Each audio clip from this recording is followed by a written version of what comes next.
புதினா வாங்கினீங்கன்னா இந்த மாதிரி இலையெல்லாம் ஆஞ்சிட்டு இந்த மாதிரி காம்புகள் சிகப்பு கலரில் இருக்கு இல்லைங்களா, இந்த மாதிரி நல்லா ஒரு முத்தலாக இருக்கணும் காம்பு.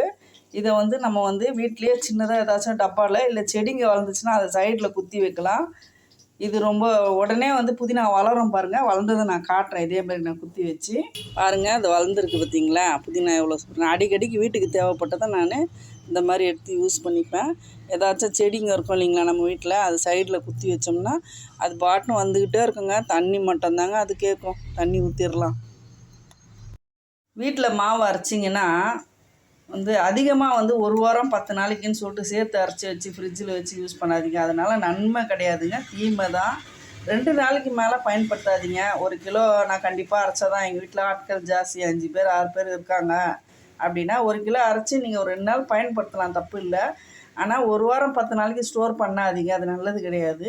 இன்னொரு ஐடியா என்னன்னா, இப்போ நான் இந்த காமிக்கிறேன் இல்லைங்களா, இந்த பாத்திரத்தில் இந்த மாவு வந்து பார்த்திங்கன்னா 1 கிளாஸ் அரிசி, 1 கிளாஸ் இட்லி அரிசி, 1/2 கிளாஸ் பச்சரிசி, ஒரு 50 கிராமுக்கும் கொஞ்சம் குறைச்சி உளுந்து, இதை வந்து எல்லாத்தையும் ஒன்றா ஊற போட்டு நான் ஒரு 2 மணி நேரம் ஊற வச்சு மிக்ஸி ஜார்லேயே அரைச்சிட்டேங்க. 10 நிமிஷத்தில் அரைச்சிட்டேன். இந்த மாதிரி முடிஞ்சால் நீங்கள் ட்ரை பண்ணி அரைங்க. இல்லையா வேறு டிஃபன், அதாவது இட்லி தோசை தான் சாப்பிட்ணுன்னு நினைக்காம ஈஸியாக சமையல் பண்ணி சாப்பிட்றதுக்கு 1008 வழிகள். நம்மளுக்கு அந்த காலத்தில் எந்த வழிகளும் இல்லை. இப்போ யூடியூப் அது இதுன்னு வந்துருச்சு. நம்ம வந்து ஈஸியாக சமைக்கிறதுக்கு 1000 வழிகள் இருக்குது. அதை பார்த்து நீங்கள் டிஃபனை மாற்றி செய்ய பாருங்க. முடிஞ்ச அளவுக்கு இதை வந்து அவாய்ட் பண்ணுங்கள். அதிகமாக நாள் வச்சிருந்து புளிச்ச மாவை சாப்பிட்றத அவாய்ட் பண்ணுங்கள். அதுதான் நம்மளுக்கு உடம்புக்கு நல்லது, குழந்தைங்களுக்கும் நல்லது. மிஞ்சி போனால் நம்ம ஒரு பாக்கெட்டு வாங்குவோம். ஒரு பாக்கெட்டு மாவு அளவு வந்திருக்கு, போதாதுங்களா? 10 நிமிஷம் நம்ம செய்யலாமே தாராளமாக, எந்த நேரம் வந்தாலும். நீங்கள் வேலைக்கு போகிறவங்களா இருந்தால் காலையில் ஊற வச்சுட்டு போனீங்கன்னா சாயந்தரம் வரும்போது ஊறி இருக்கும். நீங்கள் அரைச்சி வச்சிங்கன்னா மறுநாள் காலைல வந்து மாவு ரெடியாக இருக்கும்.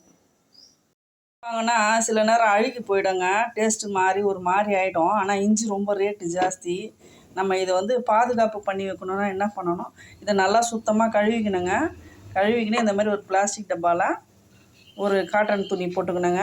காட்டன் துணி போட்டு இதை நான் இஞ்சி நல்லா சரியாக கழுவல, நான் உங்களுக்கு வீடியோக்காக காட்டுறேன்.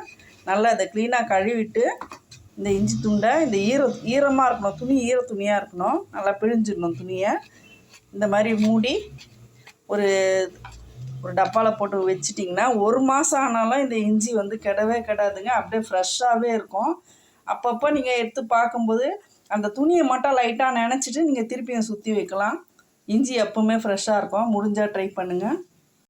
கீரைங்க கண்டிப்பாக வந்து வாரத்தில் ஒரு 2 முறை 3 முறையாச்சும் கீரை செய்கிறத பழக்கமாக வச்சுக்கோங்க. கீரையில் வந்து ரொம்ப இரும்பு சத்து அதிகம். வந்து கடையிறது பொரியல், இது கீரை பொரியல், கீரை கடையெல்லாம் அடிக்கடிக்கெலாம் சாப்பிட முடியாது, மூஞ்சால செம்மறக்கும் அப்படின்னு சொல்லுவாங்க. அது மாதிரி இல்லாமல் நீங்கள் கீரையில் என்னெல்லாம் செய்ய முடியும்னு சொல்லி பார்த்து, நான் அதுக்காகவே வந்து நான் சட்னி, தோசை அப்படின்னு விதவிதமாக செய்யணும்னு சொல்லிட்டு உங்களுக்காக போடுறேன், வீடியோ போடுறேன். நீங்கள் அது உள்ளே போய் பாருங்கள். முடிஞ்ச அளவுக்கு கீரையை வந்து அதிகமாக சேருங்க. குழந்தைங்களுக்கு அதிகமாக கொடுங்க. கீரை காய்கறிங்களாம் அதிகமாக கொடுக்கணும். கவுச்சியில் தான் சத்துக்கள் அதிகம் கிடையாது. இந்த மாதிரி கீரை, காய்கறி, முட்டை இதுலேயும் நல்ல சத்துக்கள் அதிகங்க. நீங்கள் செலக்ட் பண்ணி சமைச்சு கொடுங்க.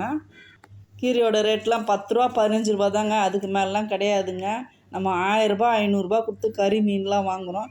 இந்த மாதிரி விஷயங்களுக்கெல்லாம் வந்து ரொம்ப இம்பார்ட்டன்ட் கொடுக்கறது கிடையாது. தயவுசெய்து இனிமேல் இம்பார்ட்டன்ட் கொடுங்க. வாரத்தில் 3 நாள் கம்பல்சரி ஏதாச்சும் ஒரு வகையில் கீரை சாப்பிட்ணுன்னு நினைங்க. கண் பார்வைக்கு ரொம்ப நல்லது, இரும்பு சத்து அதிகமாக இருக்குது.